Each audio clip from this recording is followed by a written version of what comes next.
So, Myles, you have a younger I brother, do. and Carter, you have sisters. Yes. There's been a lot of talk about how men with sisters are better than men who don't have sisters. Do you guys see a difference in each other, being friends? Carter having the sister experience and you not having that as it relates to women and things like that. I totally think so. I think that there's even a difference. Even if you have a lot of girlfriends, it's just different than having a sister. I don't know. What do you think about Yeah, I mean, I think sometimes it varies because there are a lot of my guy friends who don't have sisters or the same way that I am when it comes to think like how they think about women and their perspectives. But there also are a lot of people who have, older brothers or younger brothers that I think have a very skewed perspective on how they view women. So I think it's variable that you never really, it changes. it? But I also think it's different between having a younger sister and an older sister. I think my friends with older sisters tend to understand things a lot earlier and are a little faster, I think. Mm-hmm. And I think that maybe there's more of an emotional intelligence that comes with having a younger sister. Interesting. I think it's a little different. I think it's a mix of both. It's like my older sister, all I wanted to, she's 4 years older than I am. And I remember growing up, I was obviously very immature because I was much younger. Yeah. All I wanted to do was hang out with her and her friends. Yeah. And it wasn't, there was no ulterior reasons why I wanted to. I just, she was my best friend. And when her friends are around, we weren't best friends anymore because her friends were there. Right. Yeah. I also feel like and you tell me, like women can be emotional. Like we have we go through shit. A perfect example is like my friend's married to someone who doesn't have sisters. And, when they moved in together, and I can't believe I'm even saying this, but he was grossed out by tampons, which is like a crazy thing to me because it's like, that's something that you see all the time, experience all the time. Like you're unfazed by that. I have like a very funny story about that. You probably bought tampons for your sister at CVS. Like it is what it is, Yeah, I think an early relationship helps with that as well. Like, yeah. In ninth grade, I was in a pretty serious relationship for most of high school. I was, immature at points, obviously, but deeply caring for, a girl that young makes a difference as well. Yeah. Yeah. But like going back to like the emotional thing, like I feel like, most of the guys I dated have sisters and my husband has a sister. And I feel like a lot of the time guys who come from not having a sister are more quick to be like, you're crazy. Is that a deal breaker for you? No, it's not a deal breaker. But I do feel like a guy who comes from no sisters is quick to be like, oh, that girl's being crazy. But a guy who comes from sisters is like, no, she's not. She's just being, a girl. Like, yeah, no, my sister, love her to death, is obviously a little bit crazy too. But Yeah. you learn to deal. Yeah. But so the story about the tampons thing is, I think I was probably around 12 years old.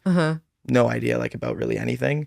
She calls me into the room. She's like, Carter, come look at this. It's literally just a bloody tampon in the toilet. Stop. I was like, it's like, what is this? Scarred for like, life. Yeah. Like my sister needs to go to the hospital immediately. Okay, so what has your experience been like on your own dating app? And are you tweaking things? Like, are you like abusing your power on there to match with people that you Everyone think are asks hot? that. I think it would be pretty cringe if like there was like some icon that said like we were like a founder of the app, or like we swipe in and say like nice app, huh? Or some stuff like that. So no, we actually don't abuse anything. Maybe give ourselves a couple more swipes here and there. But yeah, both have been on dates from the app and have went well. And yeah, I think the other side of that is just listening to user feedback. People are really happy. The most unexpected part are the people that have come with stranger-oriented dating app stories and thanking us because of them. So Yeah, we've started to do a whole series of the different stories that we've heard. Yeah. that's really funny. Like I think one of my, I guess I call it one of my favorite parts, but it's learning all these different stories. I've heard some of the wildest stories that I'd never thought could actually be real Yeah. through mutual friends that have, this guy in London who does, we don't need to talk about it. And then, this crazy story in Toronto. Yeah. About some guy who she met on an app and, invited him over for a movie, said his stomach hurts, and then Oh, the poop guy? Oh, you've heard about the poop Yeah, guy? yeah. Oh my yeah, gosh. we've talked about him on the podcast. Okay, I didn't know. It's like Okay, so tale as old as time. he's like Yeah. he's a known guy in London. Mhm. Very known guy in London. But yeah, poop guy, crazy story. Yeah. Just a refresher for our listeners. Poop guy like makes you shit your pants so that he can like take care of you, and he feeds you laxatives, then walks you around London, which is around his place, and so let's go to a bar. Stomach starts hurting. Purposely breaks his toilet so when you use it, so crazy. Yeah. So fucking crazy. Terrible. Okay, so what's a Gen Z thing in dating that you think is different than me dating as a millennial?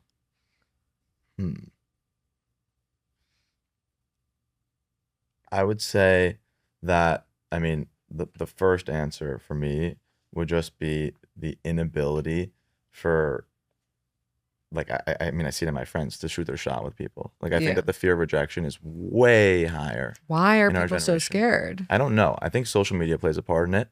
I think that some people, just because of what they see on the internet and who they think they can get, and just the way that people brand themselves online, and just the comfortability with being in your home, I think has caused people to not be able to perform as well in person. So I don't know. I would say that, like, even through older cousins and older friends, like I see their friends going up to people and being way more social in person. Whereas I've seen, maybe I have a younger brother and his friends, it's more centered around who you're friends like with. on Snapchat. Yeah, exactly. So it's pretty sad. Yeah, that is. I think sad. also just that people are a lot way less out there.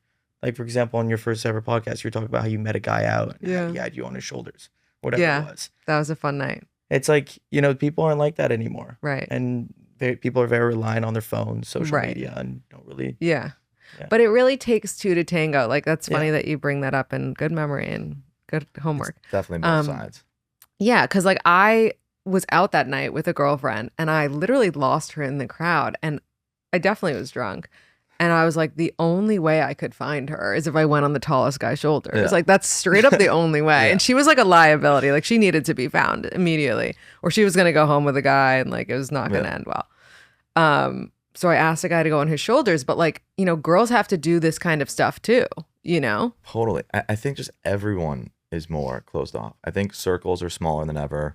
Unfortunately, like, the world is so polarizing nowadays. And I think people don't want to be around people that don't think, speak, look like them. You always have your guard up. You're always questioning sort of pessimistically who that person on the other side, whether they're hitting up you in person or online, is.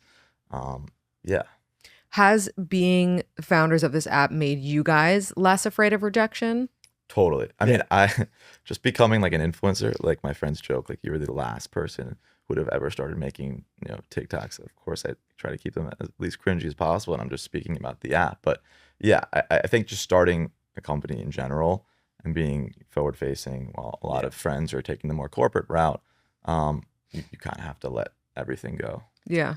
I think for me, I've always been very out there and talkative, and I love learning about new people, their stories, and just meeting random people at bars, because those are always the best nights. But I've, obviously one of the reasons that this was created too was because you realize that there's this fear factor with people, and I notice it in a lot of my friends who, when we go out, they're scared to talk to a group of girls. They just stay back. They need someone to go and initiate before. So crazy, because like, as a girl, I'm like, that's all we want is to be spoken to. Right. I think this is something my friends and I were speaking about the other day, is like the female version of like saying I'm interested in you nowadays is like that eye contact that's 1 second longer. And I went, it's funny, I was in a room full of like 10 of my guy friends and girlfriends, and we went through and we like, would you notice this? Right. And of course, all like the the girls subtle were like, signs of or course, whatever. Yeah, exactly. This is as clear as day. Yeah. Like, this is me shooting my shot. Right. And every guy was like, I would not bat an eye to that. So crazy. I have said before on this podcast, if a man looks at you, he's interested. Like, straight up looks at you. Yeah. Like, if he texts you, oh my God, he's like trying to marry you. But if he looks at you, he's interested. The text from the guy perspective is very clear. Yeah. Like, if you're going out of your way to start a conversation, it does not seem like there's any reason to start it. It's very clear. Right. But actually, and I want you to like analyze this. One of the cousins I mentioned is like in a text thing, kind of back and forth with this guy, but and I don't know, maybe this is a your age thing, but he's like, what are you up to this weekend? And for me, I'm like, fuck no. Like, he's asking her that on a Friday to like go out with her, but he should be like, what are you up to next week? I'd love to take you out. Totally. Like, it should be more formal. Totally. But could a guy still like you as much if he's asking that Friday? I don't think so. Also, there Yeah. needs to be a dialogue like during the week. Right. You know, I get that everyone's busy and stuff, but like my best experiences are should be able to carry a conversation Right. through a week and not just plan a date out 6 days in advance. Yeah. Send each other a couple of texts here or there and call it a day. Yeah. But yeah, I do think if you're texting on a Thursday or a Friday for that weekend, it's probably not the best sign. Yeah.